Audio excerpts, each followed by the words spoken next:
So now I guess I'll move on to characters. I think so. Yeah. Okay, so instead of doing 10 characters per film, we decided to do 15 characters just overall, like from the two films. So these are as chronological as I can get them. There might be some that were not quite, one before the other, or whatever, but and so, honestly, for a lot of these, I had to kind of reach. Yeah. Actually, let me even like the mouse. Let me even see if I got 15. Yeah, I only got 13. Oops. Well, it's it is what it is. Hey, Sarah.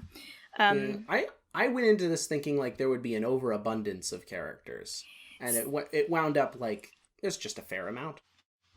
I mean, there are, but like you have to break into like unenthused penguin number 5, or like Pedro's parents, like, or like the llama from the Peru and Bolivia segment, just like random things. Okay, so let's get into the characters. I'm actually more excited about these descriptions than I was about the source material, so maybe this will pep us up and get us on track. Revive the spirit. we're so like blasé about this whole thing. I promise we did enjoy watching this. No, yeah. It makes it seem. We're gonna say you go. Bear with us. Once we get to our opinion, I'm certain that we're both gonna explode with them. Yeah. Well, yeah, because like I promise, like watching both of these, like I enjoyed watching these. It's just whenever it comes to writing them up, for some reason it was just so hard to do research on these things. Okay, so let's get into the characters. So first we have Donald Duck, Disney legend and Mickey Mouse's best friend. Also quintessential ignorant North American tourist. Takes a trip to Latin America, makes a fool of himself, and terrorizes the female population with his insatiable hunger for human women. Stop! Hold on. That's not. You haven't seen the last of that joke. You definitely haven't seen the last of that joke. Oh boy.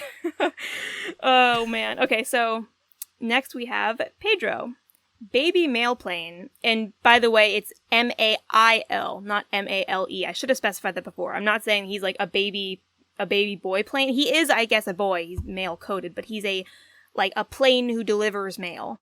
It's a bad pun. Yeah, bad pun. The baby male plane who makes the flight over the Chilean Andes to pick up mail from Mendoza. It causes me endless frustration that his little mail bag is just hooked on his wing with nothing to keep it from falling off. Like, that was bothering me the entire segment. It's dumb. Honestly, who am I kidding, though? I just hate everything in this short.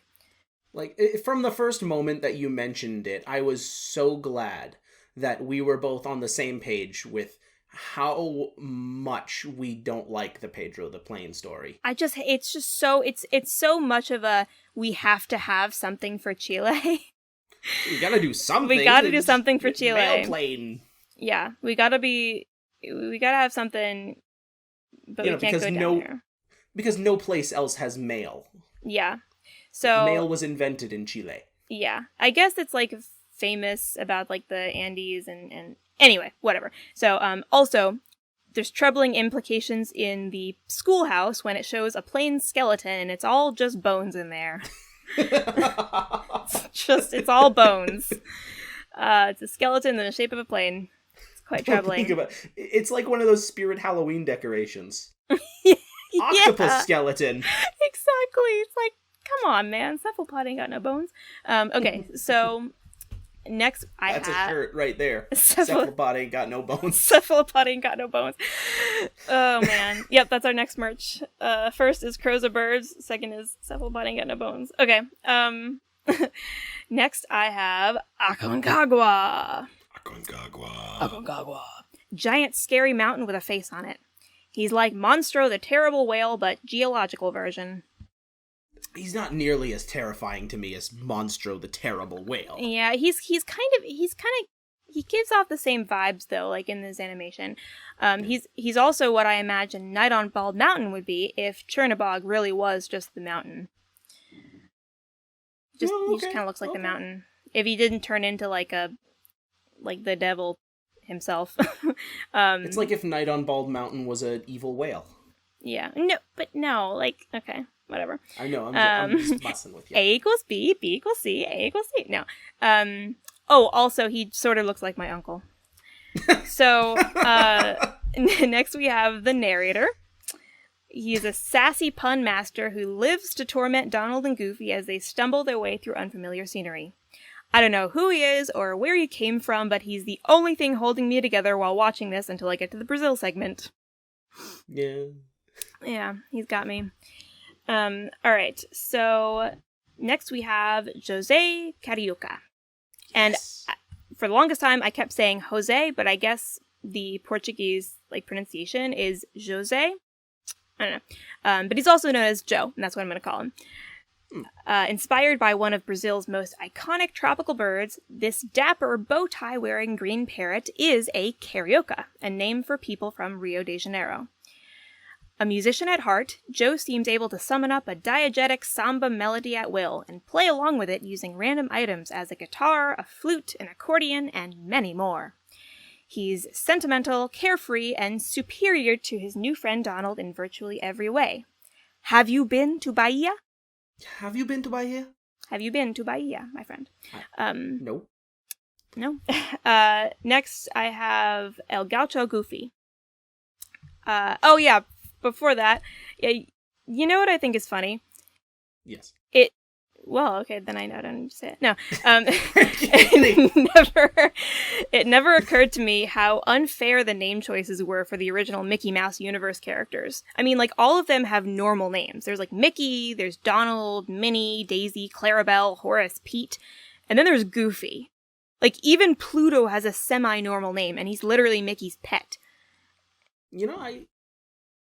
Huh. Yeah, because I was going to say, before I knew where you were going with this, I was going to say, I was thinking the other day about how I've never met a single person named Mickey in my life, and I don't think I ever would, but I think I'm even less likely to meet a Goofy.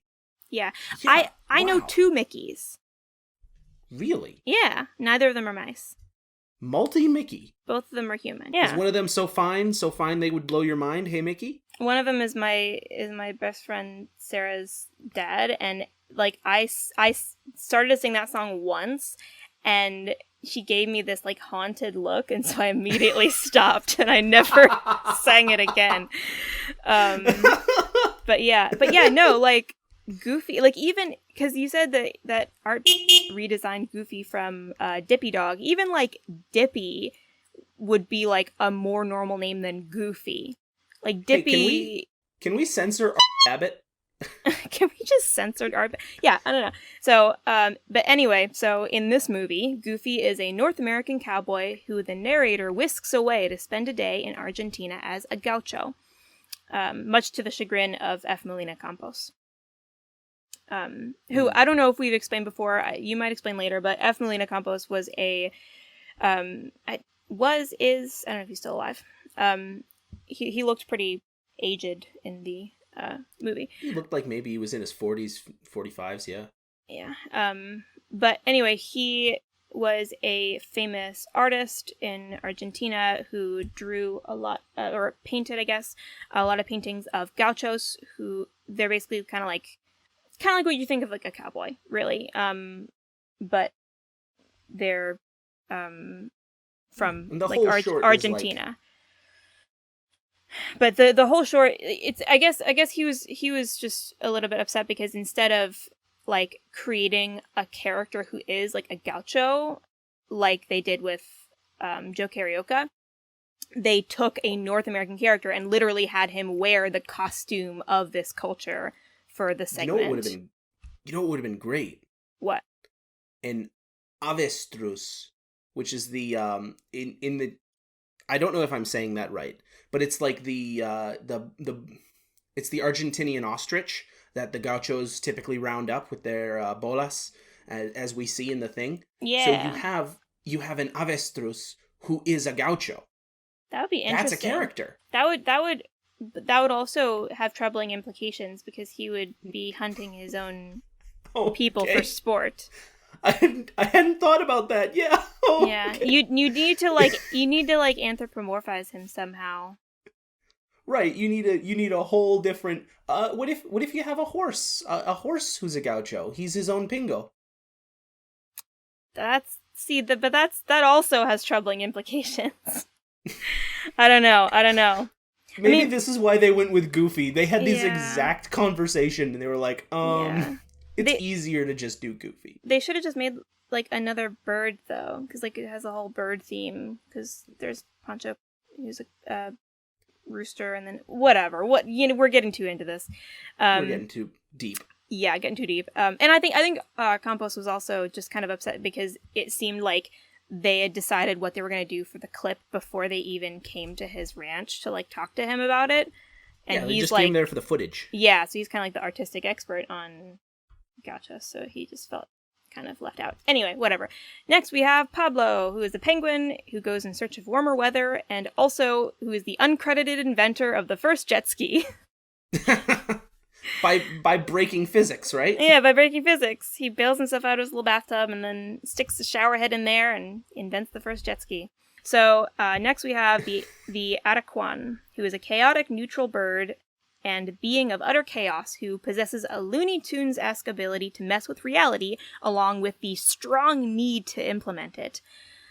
I sort of get vibes off of him like the weird red things from Bowie's Labyrinth that throw their body parts around and make you feel like you're having a NyQuil-induced fever dream. From what? The Bowie's Labyrinth. What is Labyrinth? Bowie's the movie Labyrinth that has David Bowie in it and has all David Bowie's songs and is like the creative love child of David Bowie. I never thought of it as Bowie's Labyrinth. I thought you were talking about like a cartoon called like Eureka's Castle. No. You've got Eureka's Castle and Bowie's Labyrinth. Well, because it always felt weird to me in my mind saying Labyrinth, and then, because lurking in the back of my mind was always Pan's Labyrinth, and I never wanted to say Pan's Labyrinth when I meant just Labyrinth. Okay. So then I would always say Bowie's Labyrinth. I can feel that. I think I'm gonna call it because it really is Bowie's Labyrinth, isn't it? He is Pan. He Literally might have been Pan. He might have been Pan. I think he said he was bi. Oh, okay. Sorry. Ain't no lie, baby. Okay. Anyway, so so that was the Araquan. He's basically just there to shake stuff up and annoy everyone. For absolutely no reason. That's just how he exists, to sow chaos and destruction in the world. There's a reason, but I'll save that. Okay. Now next we have the Gauchito. He is a little boy in the story told by an old gaucho about the time he discovered a flying donkey as a child. Cheeky. That's a good character. Mm-hmm. Cheeky and adorable, and often fed up with how his surroundings change based on how his present self keeps misremembering things. That was one of my favorite parts in this clip, where it's an old gaucho telling the story of what happened when he was little. And so since this is like a memory and he's telling the story, sometimes he'll misremember things and say, okay, well, I climbed to the top of the mountain. And so then it'll show the little boy climbing on the mountain. And then the gaucho will go, oh, wait, no, I think it was a tree. And then the mountain will whisk out from under him and then be replaced with the tree. And the little boy will be caught just clinging so he doesn't fall off the tree. And then... Such a good gag. Yeah, it's like, wait, no, I think it was a mountain. And then the tree will be whisked away and then the mountain will be... So it was really cute. We never get a resolution. The Gauchito is just carried off, never to be seen again. I hope he's okay. I don't know. The fact that he's narrating the story is good. He's telling us the story. Yeah, but he could be telling us the story from wherever the narrator is. So next we have Yaya, a bodacious cookie seller in Bahia.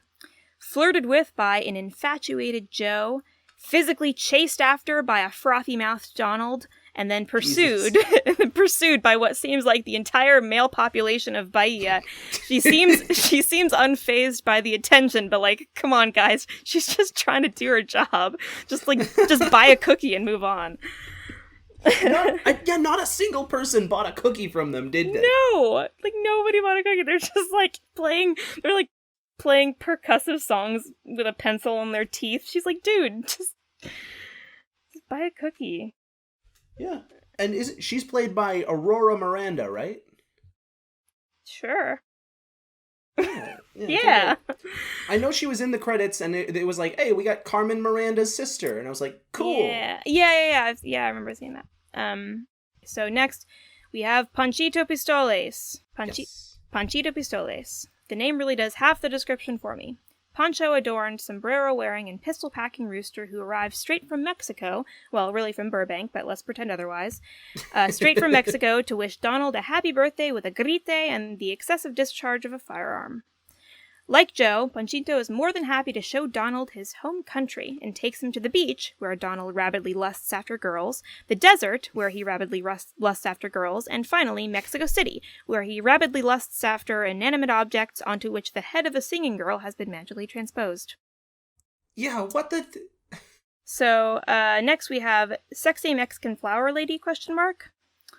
Appears in a fever dream sequence at the center of a flower, I think also a star, and possibly other things. I don't know, this part was really weird. Yeah, that's... I looked it up, and they call these kind of things the Disney acid trip. Cool. But acid wasn't invented until the 60s, so, like, somebody was doing something. Well, I was saying to you the other day, I was like, it's the Disney Peyote Vision Quest. Yes, that's exactly what it is. Speaking of desert peyote fueled vision quests, next we have, or I guess last we have Cactus Lady ? Yes. Adorably outfitted woman in the desert who is chased after by Donald. Gasp, what a rare breach of character. Yet always seems to slip away from him, helped by some magical dancing cacti. That's all I have for her. But yeah, that's all of the characters that I could muster up, and as we said before, there are more characters, but it's really just like Pablo's friends, or the one of the several birds that are described. Yeah, one of the named horses who go against the Gauchito in the race. Like, it's not anything. Isn't one of those horses? I remember this so clearly. One of those horses was named Pingo, and I was like, isn't that just the word for horse? Yeah, there were other names. Actually, I don't know if were they horses or were they... I don't remember. I really don't remember. It is what it is, and those are the characters, and those are the characters, and that's all I love those characters. I'm gonna say.